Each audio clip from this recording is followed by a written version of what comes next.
ኬንዞ ቁርአን ውስጥ አላህ የሚል አረብኛው ላይ ያሳየኝ። አላህ የሚለው ቃል የትኛው ነው? እስቲ ያሳየኝ። አረብኛውን አድርግለት። የትኛው ቃል ነው አላህ የሚለው?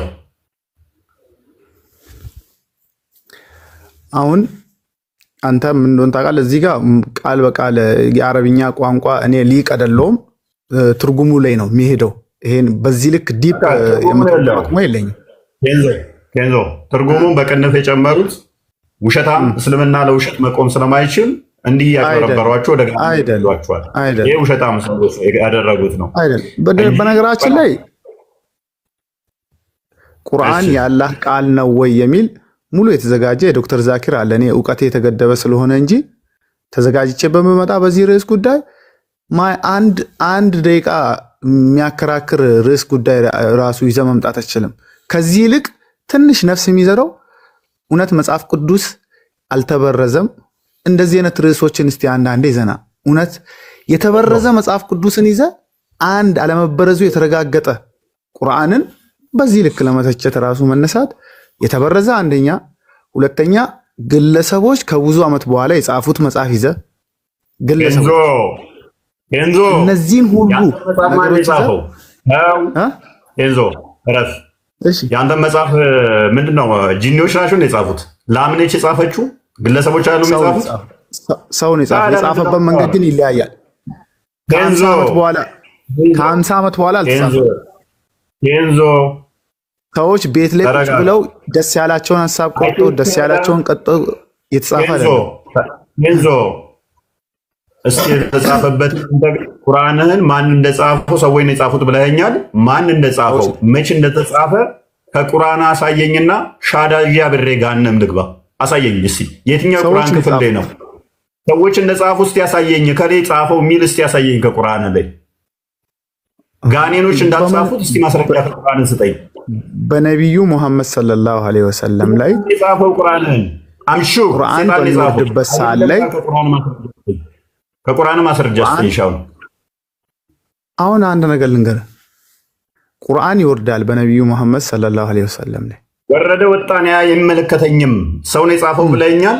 ከቁርአን አንወጣም ብለኸኛል። ከቁርአን ላይ ቁርአንን ማን የጻፈው ማስረጃ ስጠኝ። አለም ጂኒና ጋኔኖች ናቸው የጻፉት አይደለም ካል ከቁርአን ማስረጃ ያው ይሄ ራሱ እኮ ይሄ ራሱ ይህ ቁርአን ከአላህ ዘንድ ስለመሆኑ ጥርጥር የለውም የሚለው በቂ ማስረጃ እኮ ነው። እንዲህ ጥርት ያለ ማንን እንደጻፈው ደግሞ ሱረቱ ጂኒ ይነግርሃል። 72ኛው ምዕራፍ 21 እና 3 ላይ ይነግርሃል። ምን ይላል? ክፈትለት። ምንድን ነው የሚለው? ጂኒዎች ምን ብለው እንደመሰከሩልህና ያ ቃል የማን እንደሆነ የጂኒዎች ይህ መጽሐፍ ጥርጥር የለበትም ተብሎ የተነገረው ምንድነው? እሱ ጂኒዎች የተናገሩት ቃል ማለት ነው። ምንድነው? ጥርጥር የለበትም አይደለም። የወረደውን ቁርአን ጂኒዎች ሰሙ ነው። ትመራበታለህ በጋኔኖች ትመራለህ አንተ። ለማንኛውም አሁን እንድንተማመን በደቂቃ ይሆናል። በደቂቃ ቆይ፣ የማደናበር ስራ ነው። አንተ ጸጥ ትላለህ፣ እኔ አወራለሁ፣ ዝም እላለሁ፣ አንተ ታወራለህ። ተከታይንም በማደነባበር ሁሉንም በማደነባበር አይደለም፣ ጥርት ያለ ነገር ነው። በዚህ ጉዳይ ላይ በነገራችን ላይ እኔ እውቀቴ የተገደበ ነው። እንደዚህ አይነት ነገር እውቀቱ ብዙም የለኝም። በጣም ብዙ መጽሐፎች ተጽፈዋል። ሄደ ማየት ትችላለህ። ትልልቅ ዶክተር ዛኪር ብዙ መጽሐፍ በጊዜ በኋላ እናውቃለን። ቁርአን እውነት የአላህ ቃል ነው ወይ የሚል ካሴት አለ፣ ማድመጥ ትችላለህ። እስቲ የትኛው ክርስቲያን ነው ግን ደፍሮ ይህን ርዕስ የሚያነሳው? እውነት ስለ መጽሐፍ ቅዱስ በዛ ልክ የሚያነሳ ማን ነው? እሺ አንብብ። እሺ አንተ ግን እኔ አንድ ነገር አንድ ድል ምሰጥ ነገር አንዴ እንደማመጥ አንተ መች ነው ደፍረ ስለ መጽሐፍ ቅዱስ ስለምን ልታወራ? ያውን ኖርማሊ እኔ እውቀቴ ነገር ያለው የተገደበ ነው። ያን ያለ እውቀቱ የለኝም። ነገር ግን አንተ አቅም ካላቸው ሰዎች ጋር በሃይማኖት ዙሪያ ይሄ አሁን ለምሳሌ አዳምጠው በቃ ምንም እንትን እያልክ ነው። ይሄ ቁርአንህ ምንድነው? እሱ የጋኔን ምዕራፉ ጋኔኖች ሙሉ የተናገሩት ነው። ታሪኩን ልንገራችሁ ሾርት፣ በረጅሙን ታሪክ ባጭሩ ለመናገር ያህል ምንድነው እሱ የተፈጠረው መሰላችሁ? ታሪኩ በጣም የሚያደርግ ነው። ገና ብዙ ምናያቸው አሉ። ከዕለታት አንድ ቀን ሙሐመድና ተከታዮቹ ቁጭ ብለው እሳት እየሞቁ ወግ እያወጉ በነበረበት ሰዓት ላይ ሹቲንግ ስታሮችን ታውቃላችሁ? እነኚህ ሌሊት ላይ ድንገት ብልጭ የሚሉት ሜትሮስ የሚባሉት ማለት ነው። እነሱ ብልጭ ሲሉ በሰማይ ላይ ምንድን ነው ብለው ይጠይቃቸዋል። ከዛ እነሱ ምን ብለው ይመልሱለታል? ተከታዮቹ ይሄ ትልቅ ሰው ሲሞት ነው ወይንም ትልቅ ሰው ሲወለድ ነው ከሰማይ ላይ ኮከቦች የሚወድቁት ብለው ይሉታል። ኖ እንደዛ አይደለም አላቸው። አሉት። በፊት የሰማት አለ ጂኒዎች እሱ ጋር መጥተው ነበረ፣ ጋኔኖች ማለት ነው። ይሄ አላቸው አላህ ከአርሹ በላይ ወርዶ ወደ ሰባተኛው ሰማይ ይመጣና መልእክት ይነግራል። ሰባተኛ ላይ ያሉት ደግሞ ለስድስተኛዎቹ፣ ስድስተኞቹ ለአምስተኞቹ፣ አምስተኞቹ ለአራተኞቹ፣ አራተኞቹ ለሶስተኞቹ፣ ሶስተኞቹ ለሁለተኞቹ፣ ሁለተኞቹ ለቅርቢቱ ሰማይ መልእክት ያስተላልፋሉ። ከዚህ ያሉት ጋኔኖች ደግሞ ተሰብስበው ይሄዱና የአላህን ወሬ ያዳምጣሉ። ያዳምጡና ቶሎ ብለው መጥተው ወደ ምድር ይበርዙታል ንግግሩን። ነገር ግን አላህ ምን አደረገ?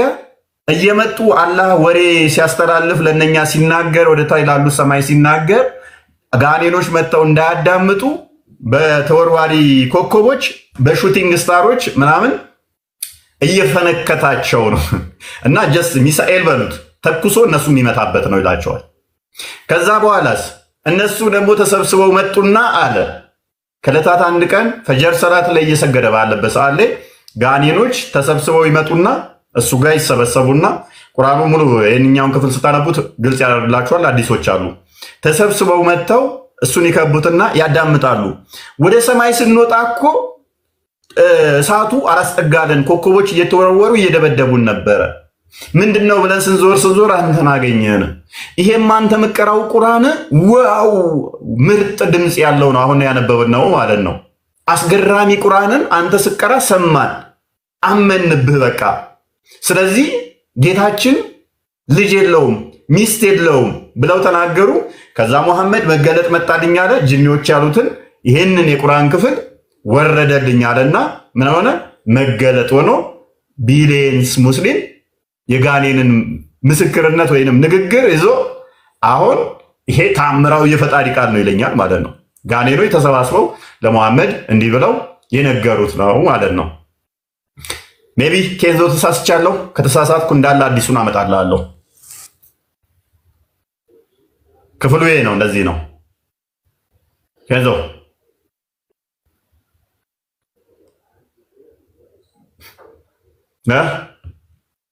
ሰማለኝ አይደል? እኔ ግን 50 ሺህ ሙሉ እና ኮመንት ይከፈትላችኋል። አላም እንዳከፍቱላቸው ለማንኛውም በደንብ ትሰማለህ። ግን ኮፒ ሊንኩን ከፍ አድርጉት። 50 ሺህ ሲሞላ ሲከፈት ማቆም ሳይሆን ታብታቡም እንዲቀጥል ኮሜንት ለመክፈት ብቻ ነው እና ቀዝቀዝ ብላችኋል። አንድ ጊዜ ኮፒ ሊንክ አድርጉት፣ በደንብ ኮፒ ሊንክ አድርጉት። ቀጥሉ። ያው ቤት ነው፣ ቤት ላይ መጥቼ ነው። ያው ሚውት አድርገህ እንደፈለክ ነው የምታወራው። እሱ ችግር የለውም። ርዕስ የሆነ ርዕስ ትጀምራለህ። ያን ርዕስ ሳጨርሰው ሚውት ታደርግና የሆነች ከሰው የሆነ ካፍ የሆነ ነገር ትፈልግና ያችን ነገር ይዘህ ትቀጥላለህ። ኖርማሊ ችግር የለውም። እውነት ይሄ ርዕስ አንተ የሚያስደስትህ ከሆነ ይሄ ርዕስ የሚያስደስትህ ከሆነ እኔ ወንድ ከሆንክ አንተ እውነት የሪዝን ሰው ከሆንክ በመረጃ የምታምን በማስረጃ የምታምን ከሆነ እውነት መጽሐፍ ቅዱስ ነው ቁርአን ነው የፈጣሪ ቃል በሚል ርዕስ አንድ ሰው እኔ ልጥራልህ እንዳለ እናንተ 20 ሰው አንድ ላይ ሆኖ አንድ ሰው እንጥራ።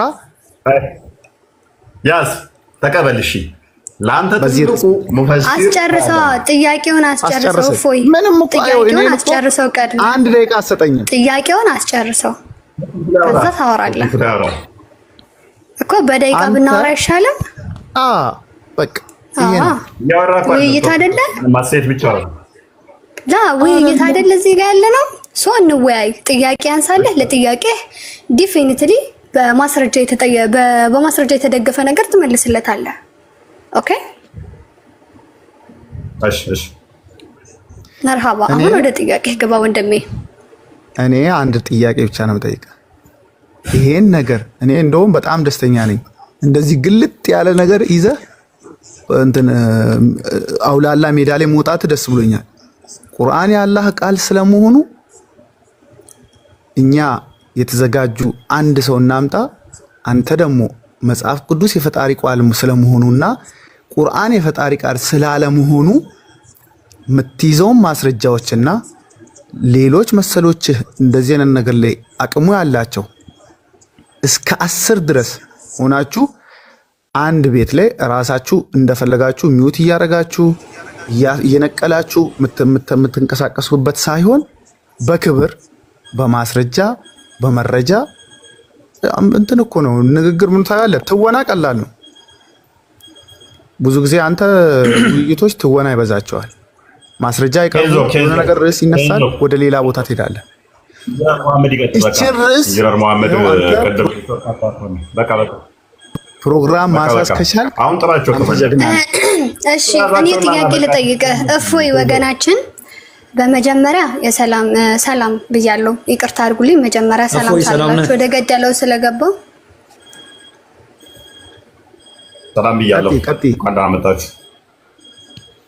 እንኳን ደህና ቆየህ። እፎይ እንዴት ነህ?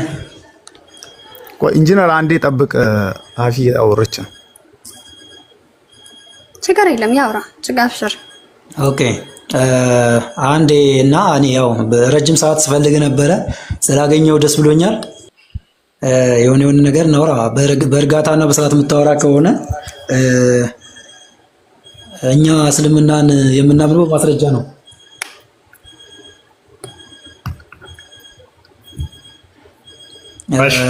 ምናልባት እዚህ ላይ ሙስሊሞች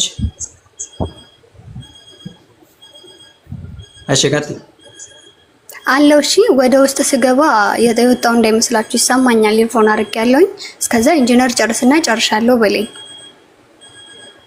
እሺ ኢንጂነር መሐመድ መቀጠል ኢንጂነር ወገኔ ኔትወርክ ነው፣ ችግር የለም።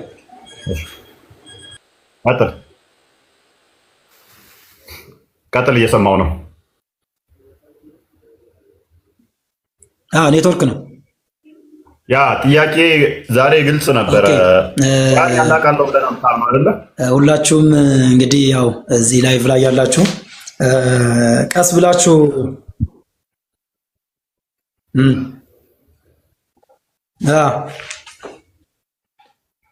ኦኬ የጋኔኖች ቁርአን ያላህ ቃል ነው ብለን ነው እኛ የምናምነው።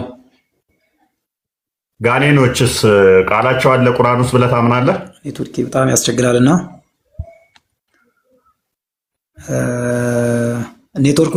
ኔትወርኩ ትንሽ ያስቸግራልና ነው ያለውበት። እየሰማው ነው፣ ይሰማል። አሁን ጥሩ ነው። በቁርአን ውስጥ የማንም ቃል አልተጨመረበትም። እንኳን የጋኔን ቃል የአላህ ቃል ብቻ ነው ያለበት፣ የማንም ቃል የለበትም። ሁሉንም ነገር በማስረጃ ነው የምናቀርበው። ግን አንተ መጀመሪያ ምን ታደርጋለህ መሰለህ? አሁን እዚህ ሰሞኑን ለቪው አሪፍ ቪው እያገኘች ነውና ምን ታደርጋለህ መሰለህ? በእርጋታ ሳትሳደብ እየሰበክ ከሆነ ትክክል ነኝ ብለህ እየሰበክ ከሆነ ምናልባት ሜቢ እንደሌሎቹ ለቪው ማሳደጊያ ከሆነ የምትጠቀምበት እኛ የምንውጣ ማለት እንደዚህ አይነት ቦታ ላይ መገኘት አንፈልግም። እኔ ከዚህ በፊት ፖስትም ምንም ነገር አድርጌ አላውቅም። ነገር ግን በቃ የተወሰነ እላፊ ቃል ምናምን የምትናገረው ነገር ስላለ እሱን ነገር በቃ እንደዚህ አግኝቼ የሆነ ነገር ለማየት ነው የምፈልገው እንጂ ረጋ ብለህ አንተ እምነትህን ኦርቶዶክስ ከሆንክ ስለ ኦርቶዶክስ ብቻ ነው መስማት ያለብህ። ስለ ሌላው እምነት አይመለከትም። የንጽጽር ተማሪ ከሆንክ ደግሞ ከክርስትና ከመጽሐፍ ቅዱስና ከቁርአን ሁለቱን ሐሳቦች ይዘህ ለሁለቱ ማስረጃ የሚሆን ነገር ከእስልምና መጽሐፍ ቁርአን ላይ ይሄ ነው፣ ከክርስትና መጽሐፍ ቅዱስ ላይ ይሄ ነው ብለህ ሁለቱን ከዛ መዛኝ ሆነውን ይዘህ ትሄዳለህ። ምክንያቱም አንተ እዚህ በጣም ሚዲያ ላይ በጣም ብዙ ሰው ባየ ቁጥር ካንተ ክርስቲያኖችም ቢሆኑ ሙስሊሞችም ቢሆኑ ካንተ የሚፈልጉት ነገር ይኖራል። ሜቢ ቁርአን የአላህ ቃል ነው። ወኢዝ ቃለ አላሁ አየኋለ አላህ ብሎ ባለ ጊዜ ነው የሚለው። ወኢዝ ቃለ ረቡከ ጌታህ ብሎ ባለ ጊዜ ነው። አያ ኢንጂነር አቤት አቤት። ከአላህ እንኳን የጋኔኖች ቃል ይቅርና የምንም ቃል ሰውም የለበትም ብለኸኝ ይሰማል። የጋኔኖች ቃል ቁርአን ውስጥ አለው ከተሰማ ከዛ አንፃር ነው የምታይልኝ እና አቤት እንኳን ጋኔኖች የሰዎችም ቃል የለበትም ብለኸኛል። ቁርአንህ ላይ የጋኔን ቃሎች አለበት ወይ? ጋኔኖች የተናገሩት ቁርአን ውስጥ አለ ወይ ስለ ኖ ያላ ቃል ብቻ ነው ብለኸኛል ባልሳሳት። አልሳሳትም። መልካም 72ኛው ሱራ ለምንድን ነው የወረደው? ቁርአን ላይ ያለው የአላህ ቃል ብቻ ነው። መልካም ከአላህ ውጭ ቁርአን ከላሙላህ ነው። መልካም 72ኛው ሱራ አያ 1 እና 3 እነሆ ሰማን የጌታችን ክብር ላቀ ሚስትም ልጅም አልያዘም ብለው የተናገሩት እነማን ናቸው? እሺ አላህ ራሱ ነው እንደዛ ብሎ የተናገረው ወይንስ ሌሎች አካላት ናቸው? እነሆ የጌታችን ክብር ላቀ ጌታችን ሚስትም ልጅም አልያዘም ሰማን አምን እፎይ አፉ በለኝና ይቅርታ አድርግልኝና ማለት ነው። እዚህ ጋር ስታወራ ማለት ነው ቁርአኑን እያወጣህ አውራ፣ ወይም ደግሞ በስልክህ እንደዚህ ማስረጃውን እያሳየህን አውራ ስታወራ ማለት ነው። እንደዚህ በቃል ስለነገርከኝ አላምነህም። እሺ እዚህ ላይ ለክፈትልህ ዴል ተመለስ። እሺ አውጣን እዚህ ላይ አለ እዚህ አንድ አለ ወደ ስልክሽ ስጪኝማ ከፍቻለሁ እኮ እፎይ የለውም ስጪኝማ ዲያ አልታየም እንዴ? አይ ይክፈትልን ራሱ አይደለ እንትኑን ያመጣው። ስለዚህ ራሱ ማስረጃ ያሳየ። እሺ እሺ ሞዝና ዜል ሞዝና ውጣና ግባ አሎ ዜል አለ ውጣና ግባ ምን እያሳየ አውራ እፎይ የለውም። ኢንጂነር የረጋ ብለን እንረዳዳቸው። እሺ እሺ አፊ አንዴ ሚዩት አድርጉ ድምጽ ስለሚረብሽ። ችግር የለም አብሽሩ። በመጣችሁበት ሀያ ኸላስ በቃ ዝም ብላችሁ ብቻ እንትን ያው ተቀብሏል። እዘዲን አንደኛችሁ አውሩ። አንደኛችሁ ስለሆነ እዘዲን ሚዩት አድርግና ኢንጂነር ይጨርስ።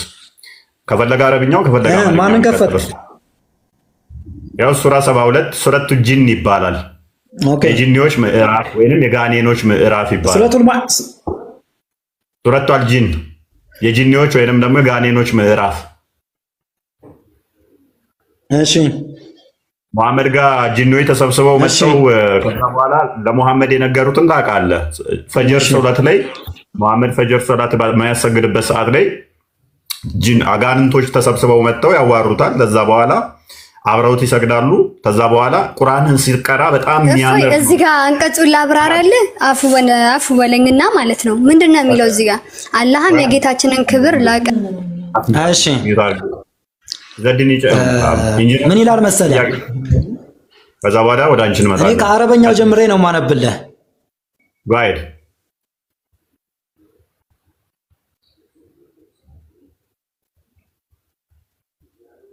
ቀጥል ኢንጂነር። እኔ አይደለም አንዴ ማቋይ ማለት ያጠብቅኝማ ነው እየሰማሁት ስለሆነ አፊ ቀጥል በቃ አንተ እድሉን ሰጥቻለሁ። ቀጥል እንስማ አለው። ምን ይላል መሰለህ? ከአረበኛው ልጀምርልህና አዳምጠኝ እፎይ። ቁል ኡሂየ ኢለየ አነሁ እስተመዐ ነፈሩ ሚነል ጅኒ ፈቃሉ ኢና ሰሚዕና ቁርአንን ዐጀባ ነው የሚለው። ቁል ማለት ምን ማለት ነው? ብለህ በላቸው እኮ ነው። ይሰማሃል አይደለ? አንተ ሙሐመድ ሆይ ብለህ በላቸው። መሐመድ አይልም። ይሄንን ቃል በደንብ እንድተረጉመው ቁል ብሎ ማለት አንተ ብለህ በላቸው፣ ለነዛ ለሰሙት አካላቶች እንደዚህ ብለህ በላቸው ማለት ነው። እነሆ ከጂን የሆኑ ጭፍሮች ቁርአንን አዳመጡ። ይኸውልህ ቁርአንን የማያዳምጠው ኡማ የለም። ቁርአንን ሁሉም ያዳምጠዋል። እነማን ናቸው አዳማጮቹ? ጂኖች ናቸው። ጂኖች ቁርአንን አዳመጡ እያለ ያለው ማን ነው? እየነገረ ያለው ማን ነው? ከላይ ቁል እኮ ነው የሚልህ። ብለህ በላቸው ማን?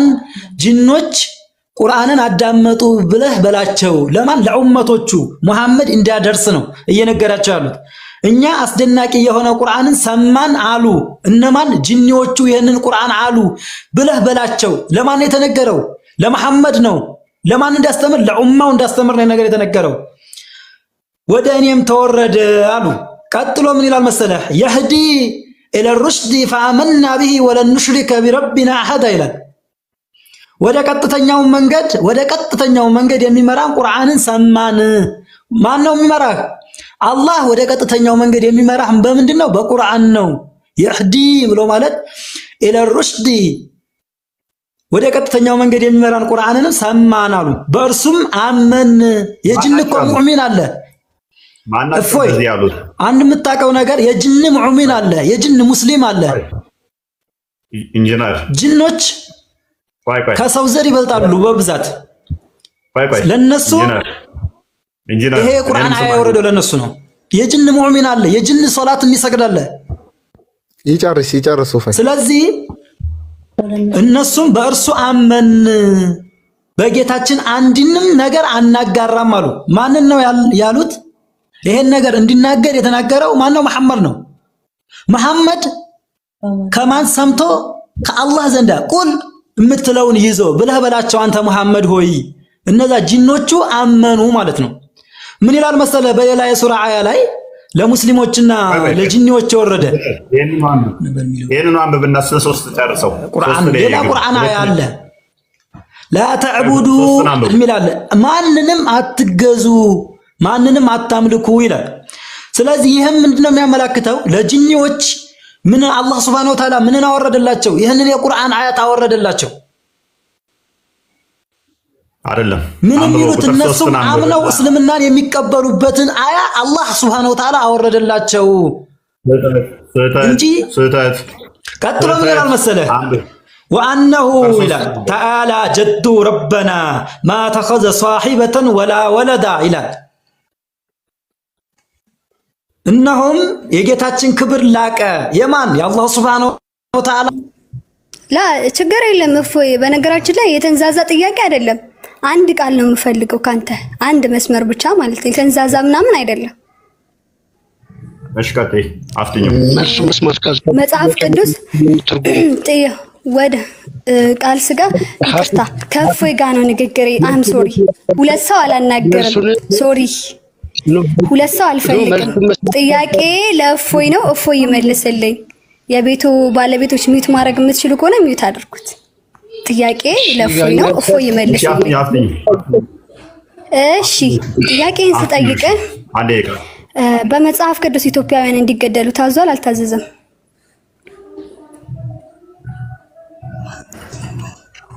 ኢትዮጵያ ማለት ምን ማለት ነው? እገባልሃለሁ። ኢትዮጵያውያን እንዲገደሉ ታዟል አልታዘዘም? ኢትዮጵያ ማለት ምን ማለት ነው የሚለውን አይደለም፣ እሱን አልጠየቅኩም። እሱ ሌላ ርዕስ ነው። የጠየቅኩህ ኢትዮጵያውያን እንዲገደሉ ታዟል አልታዘዘም? ታዟል ወይ አልታዘዘም? አጭር ቃል በቃ ይሄን መልስልኝ፣ አጭር ቃል። ከዛ በኋላ ሌላ እንትን እልሃለሁ። ዋዮ እፎይ የጠየቅኩት ጥያቄ ኢትዮጵያውያን ይገደሉ ተብሎ ታዟል አልታዘዘም? እኮ የነገርኩሽ እኮ ነው። ኢትዮጵያ ማለት ምን ማለት ነው? ወይኔ እፎይ ጥያቄ መጀመሪያ የጠየቀችው አጭር ጥያቄ እኮ ነው። አጭር መልስ ነው የምፈልገው። ጥያቄ ኢትዮጵያውያን እንዲገደሉ ታዟል ወይ ታዟል አልታዘዘም? ታዟል አልታዘዘም? ወይ ኢትዮጵያ ማለት የት ነው? ማን ነው ብዬ ጠየቁ። ወይ ጥያቄ ይኸውልህ፣ ኢትዮጵያውያን ይገደሉ ተብሎ ታዟል ወይስ አልታዘዘም? እሺ በመጽሐፍ ቅዱሳችሁ ላይ ትንቢተ ሶፎንያስ ምዕራፍ 2 ቁጥር 12 ላይ ኢትዮጵያውያንን በሰልፌ እቀላችኋለሁ ብሏል። ተረጋጊ። አንደኛ የተፈጸሙ ትንቢቶች ናቸው። የተፈጸመ ትንቢት ኢትዮጵያ የሚለው የት ነው ጠየቁሽ እኮ። ኢትዮጵያ የት ነው መታችሁ ከሆነ እፎይ ጥያቄ ማለት ነው አንድ ክልል ላይ ነው። ይኸውልህ አዳምጪ። አሁን የሚፈጸም አሁን እንዲገደሉ ታዟል ወይ ካልሽ ነው የጠየቅኩት ኢትዮጵያ የት ማን ነው ምናምን ሳይሆን ጥያቄ አጭር ቃል ነው። ኢትዮጵያውያንን እንዲገደሉ ታዘዋል ወይስ አልታዘዘም? እኔ ኢትዮጵያዊ ማለት እስራኤላዊም ይሁን ጃፓናዊም ይሁን ኮሪያም ይሁን አይመለከተኝም። አም ዶንት ላይፍ አይመለከተኝም። ላይፍ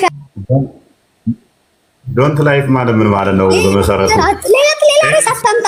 የጠየቅኩ ኢትዮጵያውያንን እንዲገደል አዟል አላዘዘም? ይሄን መልስልኝ አልኩክ። ኧረ ተረጋጊ። መመለስ ስላልቻልክ እንድጮህ የምታደርገኝ አንተ ነህ።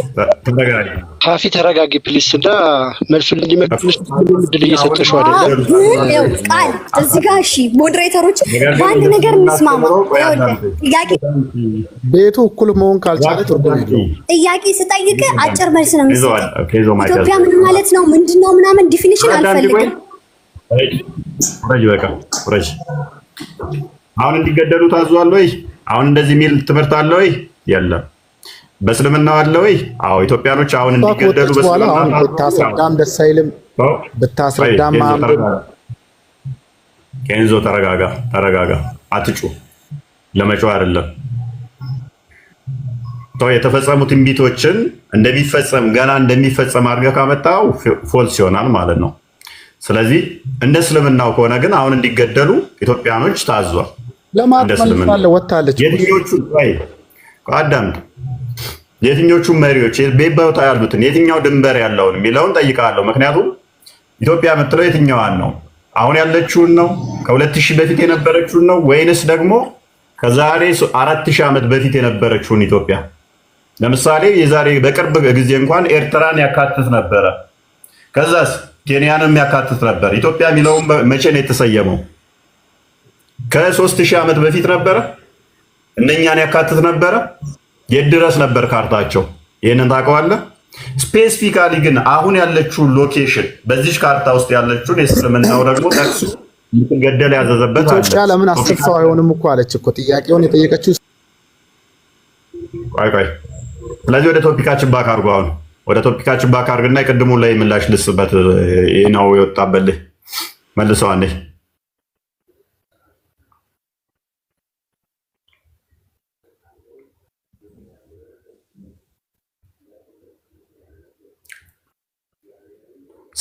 ትዝብቱን ለሚከታተለው ለ3000 ሰው ትተናል። ቆንጆ ነው። እሺ እንደዚህ ይላል። እነሆ በል ከጅኒ የሆኑ ጭፍሮች ቁርአንን አደመጡ የሚለውን አሁን ምንድነው ያደረገው? እኛ አስደናቂ የሆነን ቁርአንን ሰማን አሉ ማለት ወደ እኔ ተወረደ። በቅንፍ የሚከቱት በደንብ ማወቅ ያለባቸው አረብኛ ላይ የሌለ አላህ ራሱ ኬሩን ማከሩን እንደሚባለው ከአጭበርባሪዎች የላቀ አጭበርባሪ ነው። የአላህ ስሞች አንዱ ከሲፋቱ አንዱ ከአጭበርባሪዎች የላቀ አጭበርባሪ ቤስት ስካመር ይለዋል፣ ወይም ደግሞ ዲሲቨር እንደሆነ ያስቀምጠዋል። ሱራ 2 ላይ ደግሞ አያ 2 ላይ ደግሞ ወደ ቀጥታ መንገድ የሚመራን አሁንም በቅንፍ የከተቱት አጭበርባሪ ተርጓሚዎች ናቸው። በእርሱም አመንን በጌታችንም አንድም አናጋራም። ምን ብሎ ነበር ቅድም ወንድማችን? የጋኔን ቃል አንድም የለበትም። ልብ በሉ፣ የጋኔን ቃል አንድም የለበትም ብሎ ነበር። ይህንን እየተናገሩ ያሉት ማን ናቸው? ጋኔኖች ናቸው። እነሆ የጌታችን ክብር እነሆም የጌታችን ክብር ላቀ።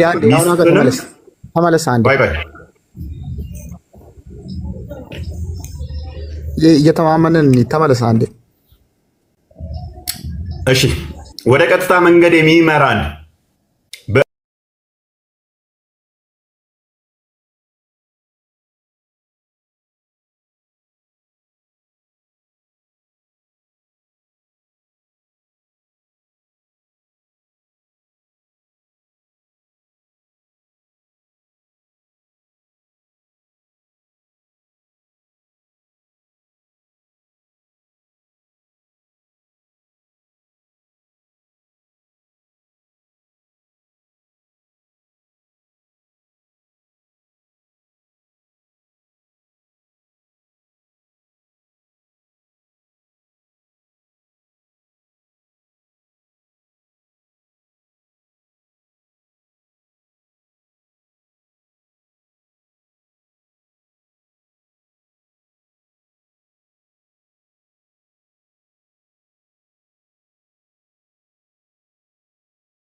ደግሞ ኦብስታክሉ አዲስ ነገር ነው፣ በፊት ያልነበረ ነው። ይሄ ደግሞ ኦኬ፣ የቱ ጋር ነበርኩ? Go eastward and westward and see what has put a barrier between you and the newest of heaven. ወደ ኢስትዋርድ እና ወደ ዌስትዋርድ ሂዱ። አዲስ ነገር ስለሆነ ይሄ ነገር ከዚህ በፊት ተደርጎ አያውቅም። አላህ ለመላእክቶቹ ዜና ሲነግር እነሱ ደግሞ ሄደው ከአላህ ላይ ዜና ይሰርቁት ነበረ። አላህን ሄደው ይሰርቁታል።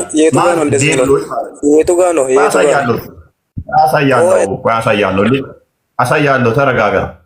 ስለዚህ ምን ሆነ? አሁን ድንበር ተበጀ። ምን በመካከላችሁ ድንበር ተበጀ። እንደዛ እንዳለ ማአት አዲስ ነው። ማአት አዲስ ገና ሁሉንም አዲስ ባንዴ ማሳየት አይጠበቅብኝም። ገና አንብቤ ልጨርስ። እሽታችሁንና ስጨርስ ትገባለህ። እዚህ ላንብበው። እሺ ቀጥል። Those who went toward Tuma come across the prophet at a place called Nakala, and it was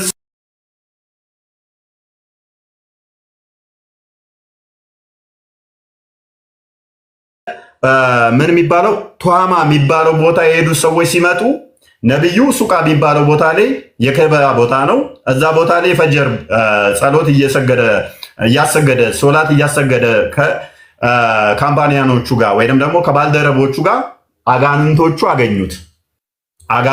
አገኙት ተሰብስበው መጥተው when they heard the Quran ቅድም ቁርአኑ ላይ ያነበብኩላችሁ ማለት ነው። when they heard the Quran they listened to it አደመጡ ሰሙ ይላል ቁርአኑ ላይ 72ኛው ምዕራፍ when they heard the Quran they listened to it and said by Allah this is the thing which has put a barrier between us and the newest of heaven. ይህ ነው በእኛና በዜና ከሚሰሙባት መካከል ድንበር ያደረገው ይሄ ቁርአን ነው ብለው ይላሉ።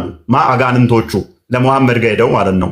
ማሜ ጋር ሄደው እሱ ፈጅር ላይ በሚልበት ሰዓት ላይ ቂጣቸው ውስጥ አየር የሚነፉት አጋንንቶች ተሰብስበው ይሄንን ይሉታል። then they went to their people and said oh our ዛጋኔ ኦኬ they went to their people and said ከዛ ወደ እነሱ ሰዎች ሄዱና እንደዚህ ይላሉ our people verily we have heard a wonderful recital Quran which shows a true the true path ከዛ ምን ይላሉ ወደ እነሱ አካል ሄደው ወደ ወገኖቻቸው ሄዱና ሚገርም ቁርአን ሪሳይት ሲደረግ ወይንም ደግሞ ሲቀራ ሰማን ብለው ይናገራሉ። ጋኔኖቹ we believe in it በሱም አመንን ሰማን አመንም ሚለው የቁርአኑ ክፍል ማለት ነው። and would not ascribe a partner to our Lord ወደ እንትን አጋር ለሱም እንትን አንልም። ቁርአኑ ላይ ምን ሚለው ልጅም አጋርም የለውም ሚለው ማለት ነው። አጋር የለውም ፓርትነር የለውም ማን ነው የሚሉት ጂኒዎቹ። ከዛ በኋላ ይሄንን ካሉ በኋላ ጂኒዎቹ ማሜ ይሄንን ከሰማ በኋላ እነኚህ ይሄንን ካሉ በኋላ Allah revealed the following verse to his prophet Surah Al-Jinn Surah 72 say it has been revealed to me and what was revealed to him was the conversation of the jinn ማለት ነው። ጂኒዎች የተናገሩት ከዛ በኋላ ቁርአን ወረደልኝ አላህ ነገረኝ ብሎ በቁርአን ውስጥ አወረደው። ምን ጂኒዎች እኔ ጋር መጥተው እሱ ጋር የመጡት ሰማን አመን እንትን ጌታችን የጌታችን ክብር ላቀ ሚስትንም ልጅንም አልያዘም ያሉትን አላህ ነገረኝ ብሎ ቁርአኑን አወረደ ማለት ነው። አስቀድሞ ግን ይሄ ከመውረዱ በፊት ጂኒዎች መሐመድ ጋር ሄደው ይሄንን ብለውት ነው እና እንደዛ ነው። ሜቢ ግልጽ ይመስለኛል።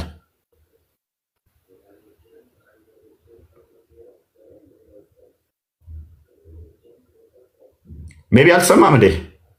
በጣም ግልጽ ነው። ሰራ ነበር። አሁን ይግባና አረብኛ ሲል የነበረው ልጅ አንብቦ ቢነግረን ጥሩ ነው። ከና አስትሮይድ ትርጉሙ ማለት ነው። ከና ይሄ ከዚህ ሰዓት ጨምር በዚህ ነበረ ሲጠበጠቡ የነበሩት ጋኔኖቹ ከዚህም ጭምር እያስረዳን ብሄር ጥሩ ነው። እሱን በብዙ ሐዲስ ደግሞ አሳያችኋለሁ። ሹቲንግ ስታሮች አጋኔን ወሬ ሊሰሙ ሄዱ። ባይዘይ ሹቲንግ ስታሮች እንትን ናቸው፣ አስትሮይድ ናቸው። ከዛ ሲመጣ ከዛ የምድር አቶ መስፈር አለ ወደ ምድር የምድሩ አቶ መስፈር ውስጥ ሲገባ በርናውት ይሆናሉ፣ ይቃጠላሉ ማለት ነው። ምድር አይደርሱ፣ በአየር ላይ ይቃጠላሉ። በአየር ላይ በሚቃጠሉበት ሰዓት ነው ብልጭ የሚል ላይት የሚፈጥረው ማለት ነው እንጂ ስታሮች አይደሉም የሚወድቁት፣ አስትሮይድ ናቸው እነኛ፣ ሜትሮስ ናቸው እነኛ። ብልጭ በሚሉበት ሰዓት ላይ ነው እነኛ ምን መሰለው መሐመድ ሴጣንን አላህ የሚቀጠቅጥበት መሰለው ማለት ነው። ሮክ ናቸው ባይዘይ ተጥቂት እስከ ትልቅ ሊሆን ይችላል። በአየር ላይ ግን አቶሞስፈሩ እንትን ሲለው በጣም ሆት ስለሚሆን ይቃጠላል። በሚቃጠልበት ሰዓት ነው ያንን ላይት የሚፈጥረው። ማሜ የመሰለው ምንድነው እሱ ከአላህ ላይ ሴጣኖች እየሄዱ ወሬ ስለሚሰርቁት እነሱን መደብደቢያ ልክ እንደ ሚሳኤል የሚተኩስበት መስሎት ነው። ኤኒዌይስ ኔትወርኬ ኖርማል አይደለም እንዴ? ገስት ላይ አልከፍት አለኝ እኮ ለማስገባትም። ስልክስ ተካርጎ ይሆናል ወይ በሌላ ያስገባቸው። አሁን ወደ ቁርአኑ መልሰው። ስለዚህ ቁርአን የጋኔን ቃል ነው ስንል ሙሐመድን ከበው ጋኔኖች ይህን አወሩት። ከዛ በኋላ አላህ ነገረኝ ጋኔኖቹ እንደዚህ ብለዋል። ምን አላህ ልጅ የለውም ሚስት የለውም አምነናል ብለዋል። ስለዚህ ጋኔንም ወንድሞቻችሁ ናቸው መኑባቸው። ከዛ እኔ የጋኔንን ምስክር ይዤ የጂኒን ምስክር ከዛ ሴጣን ወንድሜ ሴጣን አማኜ ሴጣን የኔ ቤተሰብ እያልኩ ስንወር ማለት ነው። ይቆራርጣል። ምን አባቱ እኛ ጋር ትሰማለህ ወይ? ከስልክ ነው የሚሆነው። ስልኬ ነው። ያ ኮፒ ሊንኩ ተወዳጆች 100,000 ያስገቡት ኮፒ ሊንኩን፣ ታብታቡን ደግሞ 2 ሚሊዮን አስገቡት። አትርሱ። ሼር እያደረጋችሁት ወይ እኔ ላስገባ እንዴ? ኦኬ አሁን ለቆኛ ስልጣን ካለ ዲቫ አንተ ሞክር። ስልጣን አንተ ካለ ለቆኛል። አሁን እሺ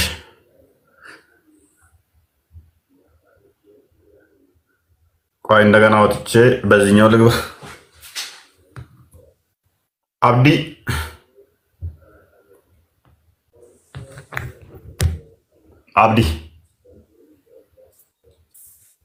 አብዲ ይሰማል?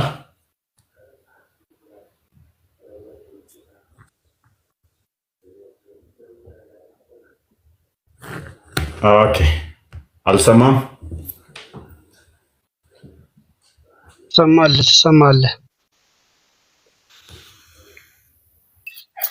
የጂኒ ቃል ነው የሚል የለም። ቁርአን የአላህ ቃል ነው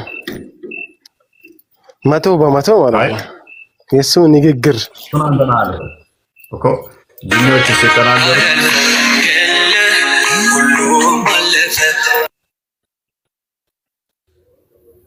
ከእስልምና አንድ ቀን የምወጣበት ቀን የሚያልፍል ይሆናል። ሙስሊም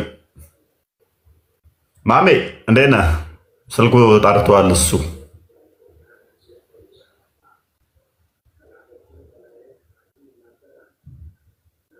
ማሜ ይሰማል?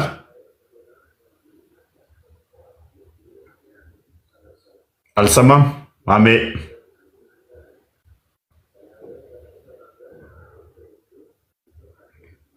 እኛ እናምንም ባይዘ ጋኔኖች የፈጣሪ ምስክር ናቸው። ጋኔኖች አማኞች አሉ። ጋኔኖች ወሲብ ያደርጉናል። ጋኔኖች እንደዚህ ናቸው ብለን አናምንም። ባይዘ ጋኔን ውሸታም ነው፣ ሐሰተኛ ነው፣ ነፍሰ ገዳይ ነው ብለን ነው የምናምነው። ከመሐመድ በፊት የትኛውም ነቢይ ጋኔን ወንድሜ፣ ጋኔን ጂኒ ቤተሰብ ምናምን ብሎ ያስተማረም የለም። ኢንጂነር አይ ቲንክ ኔትወርክ ነው ቀደም ያስወጣ። አዎ ነበር መጥቻለሁ። መልካም አነበብክልንና ወጣብን እኮ እንትን ሳልል። ኤኒዌይስ ግን ምንድነው እሱ ቅድም አንተ ያነሳው ላይ አስቀድሞ ጋኔኖች መሐመድ ጋር እንደመጡ ታውቃለህ አይደለ? የቁርአን ክፍል ከመውረዱ በፊት። እሺ እንደጀመርኩ ልጨርስልህና ከዛ አንተ ያልገባ ነገር ትጠይቀኛለህ። ግን በስርዓት የምትረዳኝና የምንግባባ ከሆነ ነው። ማሜ ጨርሰህ እኮ ነው የወጣው። ወደ ስንት ደቂቃ ሙሉ እኮ አንተ ብቻ ነው ጨርሼ አይደለም ኔትወርክ ነው ያቋረጠብኝ። ኔትወርክ ነው ያቋረጠብኝና አይ ምንም እድሉ ሰፊ ነው አይደል እንዴ? መቼም ሰዓት ሊሚትድ የለንም። ብዙ አውርተህ እኮ ምንም ሳላወራ አንተ ወጣ። ምክንያቱም ያወራሃቸው ኔትወርክ አውጥቶብኝ ነው። ስለዚህ ያወራሃቸው ምን አለ መሰለህ፣ አውራ ችግር የለውም። ያልገባህን አውራኝ እስኪ።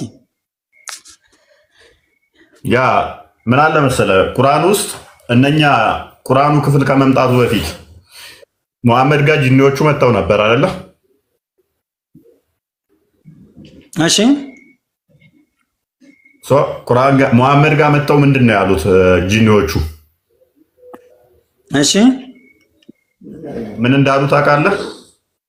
እሺ እሺ ሳይሆን ምን እንዳሉ ንገረኛ። ኖ አሁን እኮ እኔ ልናገር ነው ያልከው አይደል? እንዴ ተናገር። ቁርአንህ ላይ ያለውን መሐመድ ጋር አስቀድመው መጥተው ጂኒዎቹ ብለውታል። ሰማን የሚደንቅ ቁርአንን ሰማን ብለው ጂኒዎቹ ተናግረዋል። መሐመድ ጋር መጥተው which means ምን አለ መሰለህ ደምሳሽን ታውቀዋለህ። ለምሳሌ ደምሳሽ ሱጁድ በሚወርድበት ሰዓት ላይ ሰላት እያለ ባለበት ሰዓት ላይ አይምን እየሰገደ ባለበት ሰዓት ላይ አጋንንቶች ተሰብስበው እሱ ጋር መጡ። ከዛ እነኛ አጋንንቶች ተሰብስበው መጡና ሰላት ሲል ወይንም ደግሞ አይምን ሰላት እየመጣብኝ ነው ሶሪ ሲሰግድ ብቻ የሚቀራውን የመጽሐፉን ቋንቋ እንትን ሲያነብ ወይንም እንደ ጸሎት ሲል አጋንንቶቹ ተሰበሰቡና ዋው ድምፅህ ያምራል፣ የሚገርም መጽሐፍ ነው፣ በዚህ መጽሐፍ አመንን። ፍቅር ሲዝም እውነተኛ አምላክ ነው፣ እምነት ነው። ፍቅር ሲዝም የሚባለው የፍቅር ሲዝም አምላክ ትክክል ነው፣ ሰማን አመንም። ፍቅር ሲዝም ጌታችን ነው፣ ልጅም ሚስትም የለውም ለሱ አሉ። ከዛ ይሄ እምነት ሆነ። ከዛ ፍቅር ሲዝም ሰማና የጂኒዎቹ አለ እነዚህ ተናገሩ። ከዛ ወደ ፍቅር ሲዝም ይነሳና ምን አለ? አምላኬ እኔ ነብይ ስለሆንኩ አምላኬ እንዲህ ብሎ ነገረኝ። ምን የጌታችን ክብር ላቀ፣ ሚስትም ልጅም አልያዘም፣ ሰማን አመንም ብለው ጂኒዎች መስክረዋል ብሎ መጽሐፍ ውስጥ አካተተው።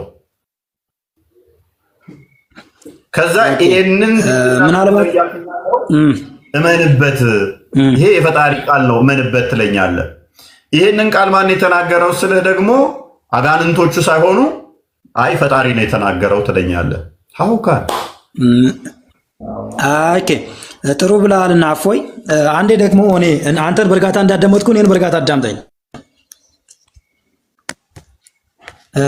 ምን ሆነ መሰለህ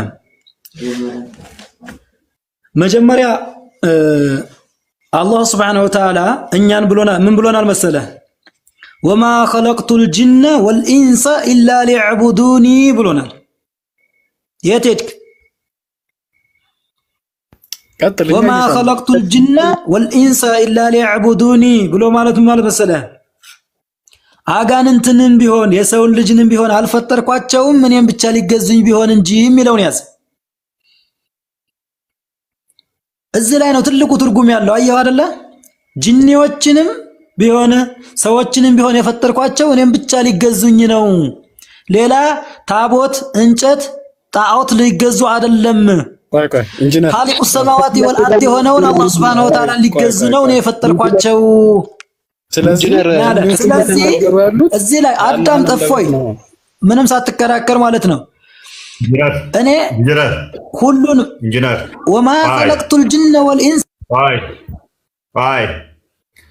ሱራ 2:48 ክፈትልኝ። ደጋግሜ ነግሬያቸዋለሁ። እኔ አፖሎጂስቲክ ብቻ አይደለሁም። ጥንቃቄ አድርጉ እኔ ጋር ስታወሩ። 248 አሎ እሺ አንዴ ማን ልክፈትልህ? አንዴ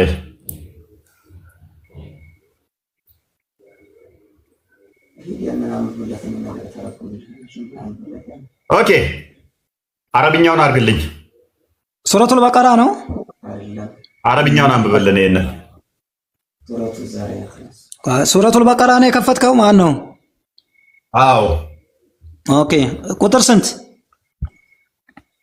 248 248 ኦኬ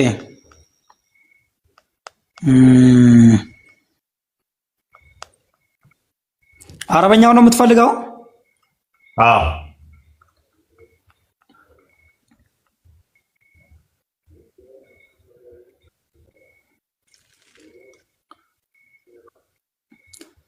وقال لهم نبيهم إن آيات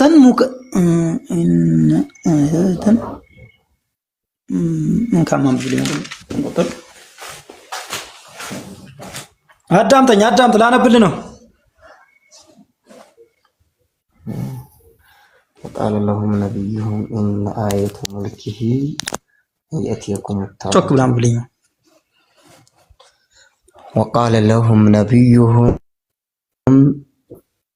إن آية ملكه أن يأتيكم التابوت فيه سكينة من ربكم وبقية مما ترك آل موسى وآل هارون تحمله الملائكة وإن في ذلك لآية لكم إن كنتم مؤمنين. لا أوكي سمعوا አይደለ? ኦኬ ታቦቱን ማለት ምን ማለት ነው? ታቦቱን ማለት ምን ማለት ነው? ሳጥን ነዋ። አላህ ሳጥን ሲያስመልክ ነበር ማለት ነው ያንተ አምላክ? እንደዛ አይደለም እኮ የሚልህ። ምን ታቦት ማለት ሳጥን ነው ብሎ የተረጎመልህ ማን ነው ሲጀመር? አንደኛ። ሁለተኛ ደግሞ ኪልዝ የሆነ ነብይ ያመጣው መጽሐፍ ውስጥ ታቦትን መልአክ እንደሚሸከሙ ነው የሚናገረው። ይሄ ደግሞ እንዴት እስኪ ግለጥ። አዳምጥ ተረጋጋ። እድሉ እኮ የኔ ነው። እፎይ አዳምጠኝ። እድሉ የኔ ነው። አንብቤልህ። አይ ተረጋጋ። እድል ሰጥቼ ሚውት አድርጌ ሁሉ እኔ ተንቀሳቅሼ ነበረ ረጅም ሰዓት ቁጭ ስላልኩኝ አየር ልውሰድ ብዬ እያዳመጥኩ ስንቀሳቀስ አታክ ማድረግ ጀመርክ። እንጨት አምላኪዎች ታቦት ምናምን እያልክ ነበረ። አላህ የሚባለው አካል መላእክቶችን የሚያሸክመው ታቦት ይባላል እና እያስመለካቸው ነበር እና እንጨት ነበር የሚያስመልካቸው እና በመላእክት አስሸክመው እና ያውም ደግሞ እና ኤኒዌይስ ምንድነው ወደ ቶፒካችን ባክ እናድርግና ወደ ቶፒካችን ባክ እናድርግ እኮ ይረጋ በልና አንድ ጊዜ አዳምጠኝ። ወደ ቶፒካችን ባካ እኮ ይሄንን ያመጣኸውን አያ ልተርጉምልህ። ምንም አትተረጉምልኝም ማለት ይሄማ ምን እየተነጋገርን አይደለም። ለምን መሰለህ አትተረጉምልኝ? አንተ ካሳመንከኝ እኮ ይኸው ልንገርህ፣ እኔ አንተ ካሳመንከኝ በመጽሐፍ ቅዱስ አንተ ካሳመንከኝ እመነኝ፣ እኔ ክርስትናን እቀበልልሃለሁ። ቆይ አታቦቱ የሚለው አንተ ቤት ልብስ የምከትበትን ነው። ይኸውልህ ነብያችሁም ነው እኮ የሚለው። ነብያችሁም በእርሱ የንግስናው ምልክት የጌታችሁ የሆነ እርጋታን የሙሳ ቤተሰብና የሃሩን ቤተሰብን ከተውት ቅርስም በውስጡ ያለበትን መላእክት የሚሸከሙትን ሆኖ ሳጥኑ ሊመጣላቸው ሆነ። አማኞች ብትሆኑ በዚህ ለእናንተ በእርግጥ ምልክት አለላችሁ ነው የሚለው። እያዳመጥከው ከሆነ ኢንጂነር አቤት። ሳጥን የተረጎሙት ታቦቱን አይደለ? ያ አንድ ሌክሲከን እስቲ አረብኛ ሌክሲከን አውጣና አሳየኝ እስቲ። ሳጥን ነው ታቦት የሚባለው የሚለውን አክቹዋሊ እስማማለሁ፣ ችግር የለውም። ነገር ግን እንደዛ የሚለውን እስቲ አሳየኝ። ምኑን ላሳይህ? ኦኬ ይሁን እሺ። አንተ ቤት ያለ ልብስ መክተቻ ሳጥን ነው ታቦት የሚባለው? ኖ የፈለግከውን አድርገህ ሰይመው። ይኸው ልንገርህ፣ አንተ አዳም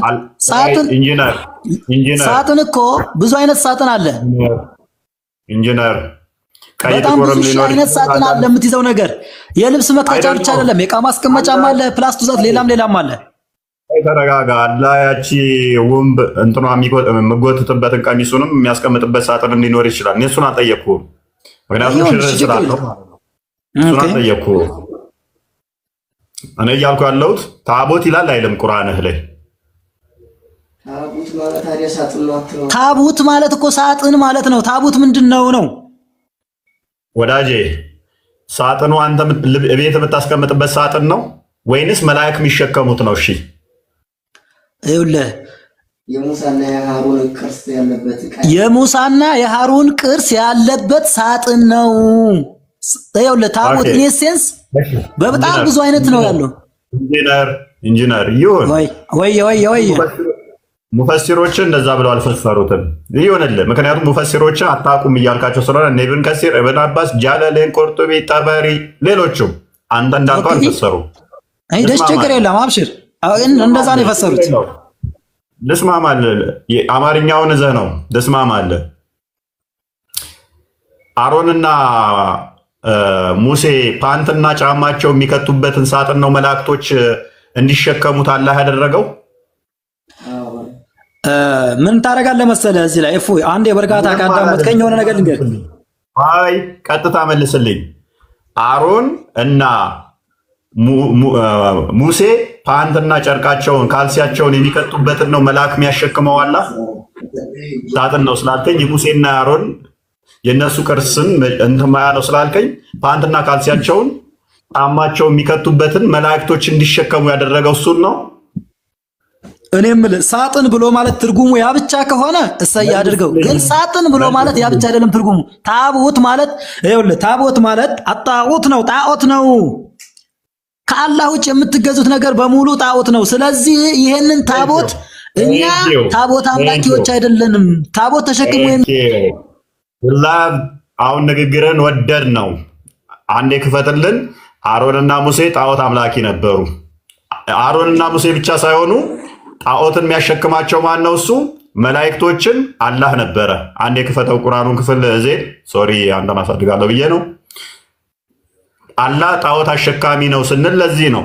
ጣዖት አስመላኪ ነው ስንል ለዚህ ነው። ነቢያችሁ ልብ በሉ፣ ነቢያቸውም ለነርሱ የንግስናው ምልክት ኢቭን ለንግስና ምልክት እንኳን ምንድን ነው? ሉክ ከጌታችሁ የሆነ እርጋታ የሙሳ ቤተሰብና የአሮን ቤተሰብ ከተዉትም ቅርስ በውስጡ ያለበት በውስጡ ምን ያለበት ይሄ ቅርስ ያለበት መላእክት የሚሸከሙት ሆኖ ሳጥኑ የሚለው ታቦት የሚለውን ነው። አረብኛ ታቦቱ ይለዋል። ሳጥኑ ሊመጣላችሁ ነው በጉጉት የሚጠብቁት ጣዖቱን ነው ማለት ነው። ለንግስና ምልክት የሚሆናቸው መላእክ አሸክሞ አላህ የሚልከው ጣዖት ነው። ቴንኪው ኢንጂነር። ለዚህ ነው አላህ ጣዖት ነው የምንለው። እንወድሃለን ኢንጂነር፣ አንተ ባመጣኸው ማለት ነው። ስለዚህ አታቦቱ የሚለውን ሳጥን ብለው ተረጎሙ። ኖርማል ነው ይሁን። ይሄንን ጣዖት አላህ አሸክሞ በመላእክ ለንግስና ምልክት አድርጎታል። ወደ ተብዲካችን እንመለስ። ሄዶስ ኖ በአንተ እኮ አይደመደምም። አዳምጥ፣ መጀመሪያ እንረዳዳ። ምንም የምትረዳዳው የለም። በቃ ጣዖት ነው አልከው፣ ችግር የለውም ተቀብያለሁ። ቴንኪው። ጣዖት አሸክሞ ተስማማውልህ። ማነው ጣዖት? አላህ ጣዖት ነው ያለ። እኛ በጣዖቶች የምንገዛ አይደለንም። ጣዖት ነው። ለምን አንተ ብለህ አይደለም፣ እኔ ብዬም አይደለም። በቃ ተስማማው። እኔ ጣዖት ነው። ለምን ትስማማለህ? እኔ አልተስማማውም። ምን ስማማ? አሳምነኛ። እኔ እስማማለሁ። ቅድም ብለህ እኔ አልተስማማውም። አሳምነኝ። ታቦት ጣዖት ነው። እኔ እስማማለሁ። በቃ ታቦት ማለት ጣዖት ነው በእስልምና ብለሃል። ይኸው አላህ ታቦትን አሸክሞ መላእክቶችን ለንግስና ምልክት አድርጓል። ጣዖት ነው። ቴንኪው። አሁን ወደ ቶፒክ ግባ። ተበልተሃል። እኔ የምልህ አንተ ይኸውልህ ለላይክ ለሼር ለምናምን የምትሰራ ከሆነ እኔ ልውጣ። የምታሳምነኝና የምንረዳዳ ከሆነ እንረዳዳ። ራስን ታቦት ጣዖት ነው ብለሃል። አላህ ጣዖት አስመላኪ እንደሆነ አሳየውኝ። ወደ ቶፒካችን ተመለስ። ለምን አላህ ጣዖት አስመላኪ ሆነ? ማን ነው ጣዖት አስመላኪ ነው ያለ? አላህ ጣዖት አሸክሞ በመላእክት አሸክሞ የንግስና ምልክት ያደረገው እንደገና ደግሞ ቅርሱን የተዉት አሮንና ሙሴ ናቸው። ቅርሱን ያንን ታቦቱን የተዉት አሮንና ቅርስ አድርገው ያስቀመጡት ጣዖት ነው በእስልምና አስተምሮ። ይህንን ጣዖት ደግሞ መላእክ ይልክና አላህ አሸክሞ ለንግስና ምልክት አድርጎ ወደ ሰዎች ይልካል። ቴንኪው ታቦት ጣዖት ነውና ይህንን ጣዖት ደግሞ የሚያሸክመው በመላክ አላህ ነው። ቴንኪው። ወደ ቶፒክ ግባ። ወደ ቶፒክ ግባ። ራስ ነው ያልከው፣ ራስ ባመጣው ነው። ኖ ምንም ያመጣሁት ነገር የለም። እና እዚህ ላይ መረዳዳት ከቻለ አንተ እኔን ማዳመጥ የምትችል ከሆነ በሰፊው እናውራ። ስለ ጂኒ አውራ፣ በሰፊው እናውራ። እኔ የምጠይቅህንም ትመልሳለህ፣ አንተም የምጠይቀኝን መልስልሃለሁ። ስለ ጂኒ አውራ። ኦኬ እኔ ነገርኩህ እኮ የትኛውንም ሙፈሲር ላመጣልህ እችላለሁ። አንተን አይደግፉም። የትኛውንም ሙፈሲር ኢብኑ አባስ፣ ጃለል፣ ሌሎቹንም አመጣልሃለሁ፣ አይደግፉም። አሁን እዚህ ላይ አውራ፣ ቶፒኩ ላይ አውራ። አንተ በተረዳኸው አይደለም። አንተ ጃሂል ቺት። ይኸው ልንገርህ፣ አንተ እኮ አሁን ግግም ብለህ በአንድ ነገር ብቻ ነው የምትሄደው። እፎይ መረዳዳት አትችልም። አሁን አንተ እኔ ያልኩት ብቻ ይሁን ካልክ እኮ በቃ እኔ ንጉስ ነው። እንደዛ አይደለም። አሁን ጣዖት ነው ብለሃል። አዎ ጣዖት ነው፣ እኔ ማምናለሁ። በቃ እንደ እስልምና አስተምሮ። ስለዚህ ጣዖትን አላህ ነው ያስመለከው፣ አሳየው። አሁን እዚህኛው ቶፒክ ግባ፣ ተመካከሩ በደንብ ልጨምርላችሁ። መጀመሪያ ይችኛይቱን ሐሳብ ጨርስ። አልጨርስም፣ ተስማምቻለሁ። ጣዖት ነው ብለሃል፣ ተስማምቻለሁ። አላህ ሱብሓነሁ ወተዓላ ምን ይላል መሰለህ? ምንም ይበል አይመለከተኝም፣ አልሰማሁትም።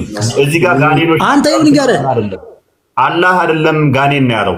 ማን ነው ጣዖት ነው ያለህ? አንተ ብለሃል፣ እኔም አምኛለሁ። ጣዖት ነው ታቦት። ይሄንን አውራውን አንተ ወላሂ ልንገርክማ፣ አዳምጠኝ። ይኸው ልንገርህ እፎይ፣ እዚህ ላይ አውራ፣ እዚህ ላይ አውራ። ይኸው እፎይ፣ የምታዳምጥና የምትሰማ ከሆነ እውቀት የምትፈልግ ከሆነ ይችን ዓለም አንተ ይኸውልህ ምን እንደተባልክ ታውቃለህ? አንተ በእውቀት የምትከራከርና የምትፈልግ ከሆነ እኔም ብቻ አትበል። ሐሳብ አቀያየር በቃ ጣዖት ነው እኔም ብቻ ሳትል ቀስ ብለን ሁላችንም በእርጋታ የምናወራ ከሆነ እንሰማማለን። ወይል ግን እኔ ብቻ መድረኩን ለያዘው፣ እኔ ብቻ ላሸንፍ፣ እኔ ብቻ ልቆጣጠር የምትል ከሆነ ወይል በቃ ያው የኖርክበት ነው ኑርበት። ግን እኛ ስላየነ እንደዚህ አይነት መቼ ነው ያልኩህ? እስኪ አምጣው፣ ያልኩብህን ቦታ እስኪ አምጣው። ወገን ታቦት ጣዖት ነው ቅድም አላለም? በእናታችሁ ታቦት ጣዖት ነው ብሎ አልተናገረም? እንጨት አምላኪ ወይ ታቦት አምላኪ ጣዖት ነው ብሎ አልተናገረም ነበር? በየትኛውም ቦታ ሄደህ አንተ በመወዛገብ ሳይሆን በእርጋታ የሰውየውን ሐሳብ ተረድተህ ምን ለማለት እንደፈለገ ከላይ መንደርደሪያውን ይዘህ ልናወራ እንችላለን ብለህ ነበረ። ወደ ቶፒክ ብለሃል። በጆሮአችን ነው የሰማነህ እኮ። ታቦት እኮ ታዲያ ጣዖት ነው። በቃ ምን እኮ ያው ደገምኩ። ታቦት ጣዖት ነው ብሏል በእስልምና። ጣዖትን ያሸከመው ደግሞ አላህ ነው። ሙሴ እና አሮን ጣዖት ተሸካሚ ናቸው። አዳምጥ፣ ተመለስ፣ ወደ ቶፒክ ተመለስ። አላማ ወርዳለሁ ይላል ትግስቴ ያርታል። ቶፒኩ ዳውራ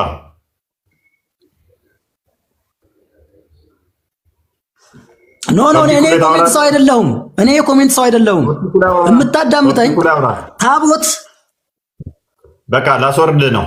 ታቦት ሌላ ነው፣ ጣዖት ሌላ ነው።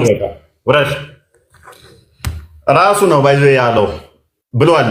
ምክንያቱም እኔ አምኜው ሰጠሁት እድል ያውራ ብዬ ቦታ ይለቀኩለት ወላ ተነሳውኝ። ምክንያቱም ረጅም ሰዓት ስለተቀመጥኩኝ ትንሽ አየር ልውሰድ ብዬ ብድግ ብዬ እንትን ስል ታቦት ጣዖት ነው ጣዖት እንትን የምትሉ ምናምን ማለት ጀመረ ማለት ነው። ኦኬ ጣዖትን ያሸከመው አላህ ነው ማለት ነው። አሮን ሙሴ የያዙት ጣዖት ነው ማለት ነው ብዬ ሳመጣበት ደግሞ እኔ ታቦት ጣዖት ነው አላልኩም። ሽምጥጥ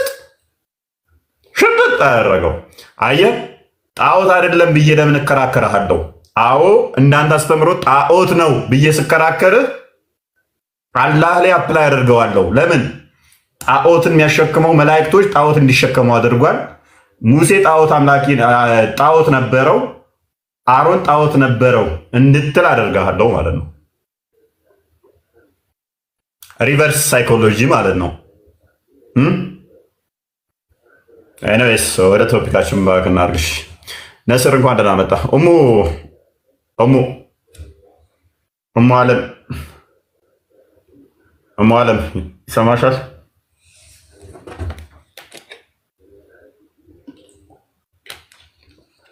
እሙ አለም ላስወጣሽ ነው። ነስር ቀጥል። ነስር ኦኬ። ዋይ ቀልድ እናንተ ሰዎች እና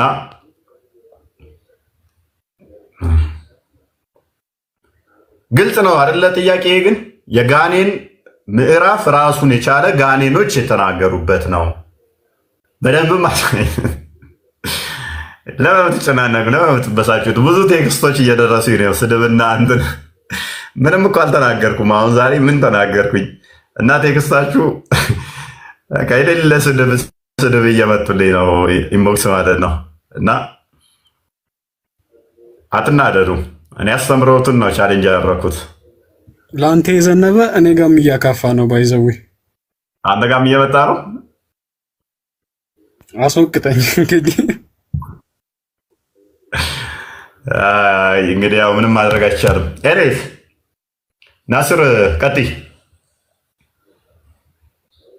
ናስር ቀጥል። አይ ሶሪ ናስር የጋኔን መረጃ አስበዋል። ጋኔን እንደዚህ ተናግሮልህ ከዛ በኋላ እሱን መረጃ ትክክለኛ አስተምሮ ብለህ እንትን ስትል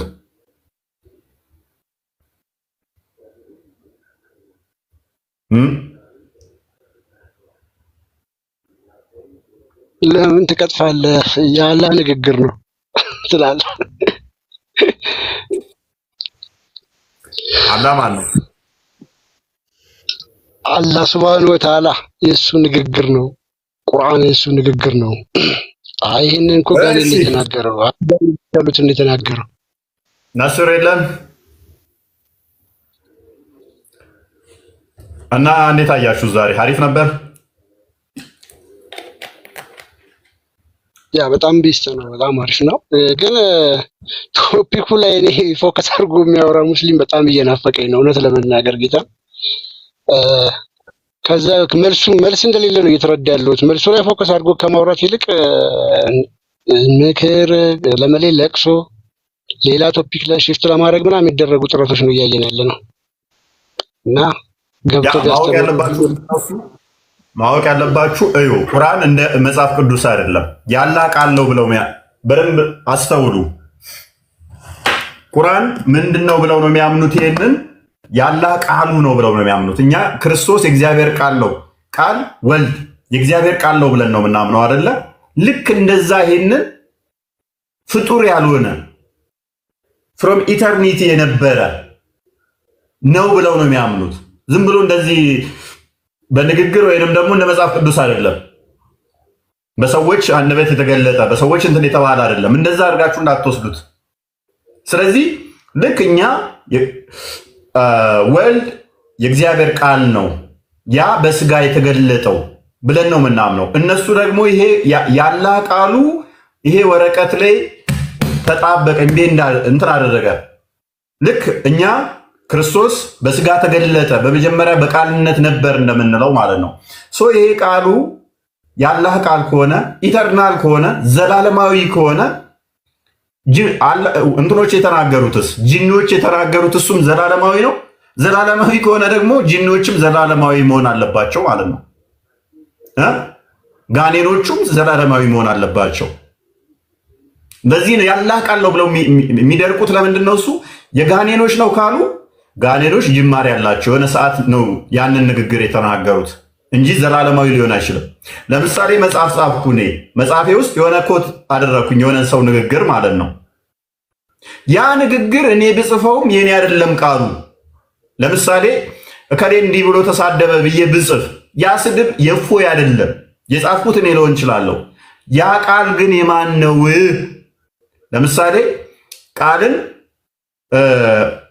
ቲማቲም ራስ አልኩት።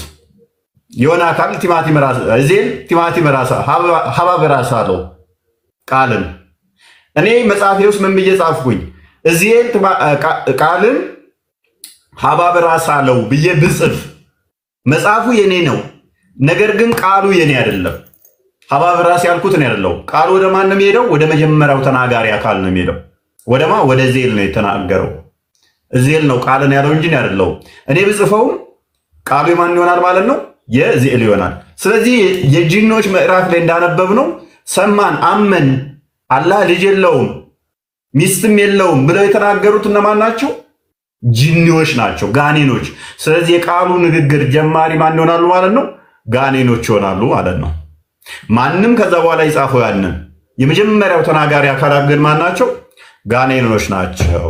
እና እንደዛ ነው ወገን፣ የጋኔኖችን መጽሐፍ እያነበባችሁ ገሃነም አትግቡ።